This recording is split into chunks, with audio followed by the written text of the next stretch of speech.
நான் இருக்கேன், வா பாத்துக்கலாம். வேற அண்ணா அண்ணா ரொம்ப அழுதானா? இப்ப நான் என்ன பண்றது?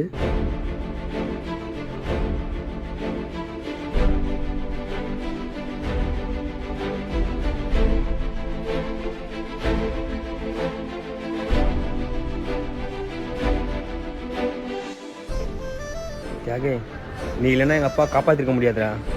கண்டிப்பாக என் படம் ரிலீஸ் ஆகணும்னு உனக்கு காசு கொடுத்துருண்டா. சரி, ஏதுடா உனக்கு இவ்வளோ காசு? என் தங்கச்சிக்கு கல்யாணத்துக்கு லோன் போட்டிருந்தல, அந்த காசுடா. டேய் லூசாடா நீ. உன் கனவு உன் தங்கச்சி கல்யாணம் பண்ணதாண்டா. அதுலேருந்து ஏன் அத்தை? உயிர் முக்கியமா இல்ல தங்கச்சி கல்யாணம் முக்கியமா பார்த்தா உயிர் தானே முக்கியம். உங்கள் அம்மா உன்னை எதுவுமே சொல்லியாடா? காசு கொடுத்தது அம்மா தான்டா. மேலே போயிருக்காங்க அப்பாவை பார்க்க. கண்டிப்பாக படம் ஹிட் ஆகிடும்டா. அப்புறம் நீ நினச்ச மாதிரியே